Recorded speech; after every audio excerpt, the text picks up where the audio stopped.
that was a typo. It was supposed to be under a tree. But that's okay.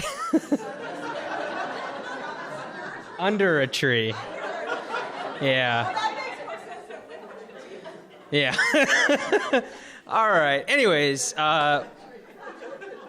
so once for fun, I rode my bicycle 12,000 miles from Central Florida, Tallahassee, Florida, to Phoenix, to Colorado, to Alaska, to Zihuatanejo, Mexico. So I was telling people that I was going there to meet Tim Robbins from the Shawshank Redemption, but that was a lie. Thanks for laughing. I was actually running from my life, running from responsibility, running from the world, running from trying to figure out where my place in the world was. So let's picture me 10 years ago. I didn't work at the school back then, so I had like this dirty, curly mohawk mullet with like some dreads thrown in just to make like old women cringe. And I was like wearing torn up spandex, and I'm sure it smelled because I hadn't showered because I was like riding a bike all over the place. And so I'm sitting in a truck stop in the Yukon somewhere at a computer, and I'm trying to update my blog, but I didn't make it. And I'm crying, and it's not like polite crying. It's like gross, emotional, fat, wet, heavy tears that like men don't, or man babies or whatever I was at the time, they don't do that in public. And that's because I just read this email from my friend Sarah, and it said, "Jason, I'm sure you've heard about Trey, but his bike ride was beautiful, and we miss you, and we love you."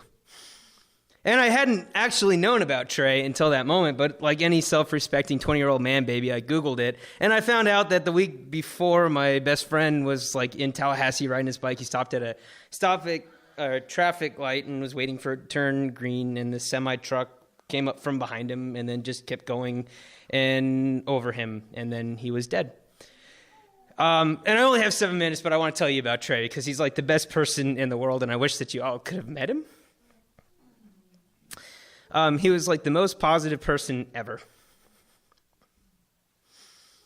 And so we'd be like hanging out, talking about our like pretend 20-year-old problems. I'm like, "Oh, my roommates, they never clean their dishes." And he would be like, "Don't worry about it, man. They're just learning to live without their moms." And like while he's telling me that and smiling, he'd be like cleaning my dishes and putting them away because he knew that that was a thing that he could do to make my life better. He was a positive person. He was proactive, and he always wanted everyone to be happy. And his smile, it was amazing. It was like the biggest, sincere grin that I've ever seen in my life. And it was like looking out over the Chilkat Valley. You know, it's been raining for a week, and then all of a sudden the sun just busts through, and there's like these rays of light, and they're hitting the valley, and there's like an eagle flying and a salmon jumping, and it's amazing, right? It's melodramatic, but it's true. That's what he was like. So let's go back to me, right? Here I am, this like stinky, smelly, dreaded mohawk man crying baby.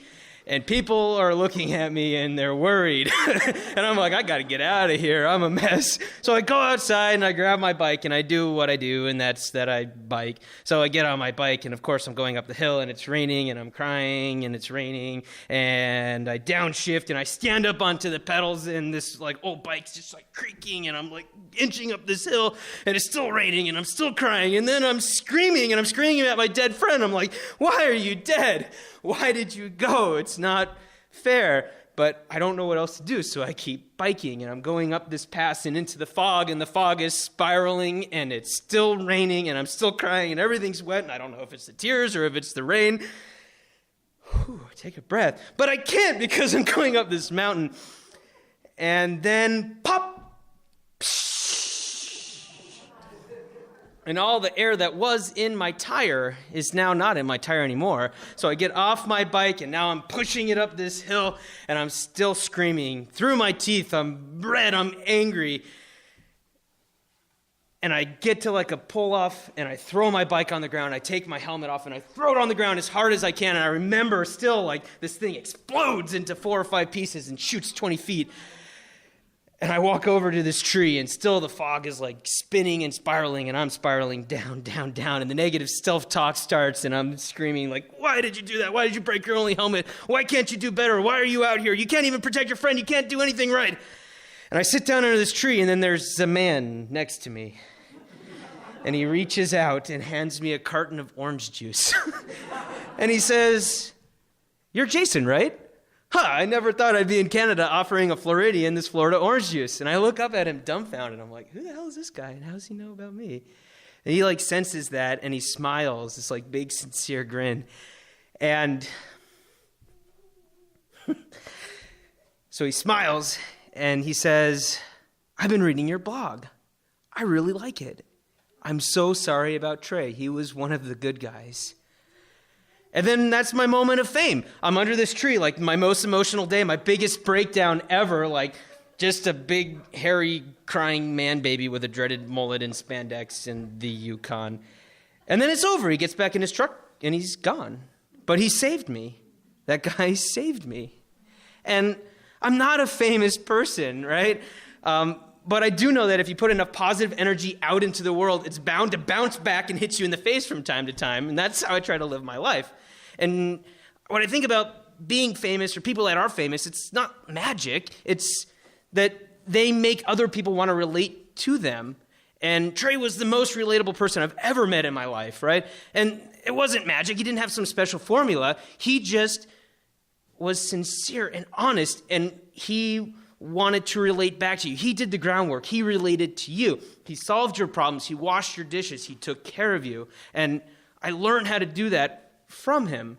And now I have my friends and my family and my students, and they relate to me. And it's not because I'm famous, but it's because I think they're famous.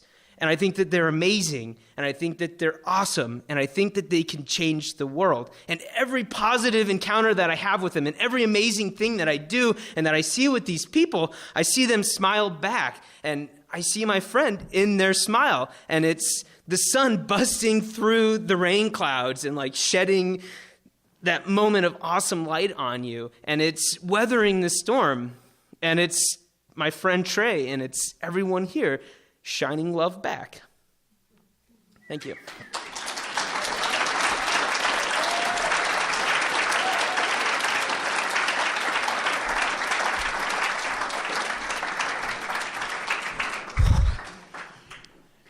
Well, Mr. Eson, that was all right. Next time, if you could tell us the story with some enthusiasm, though.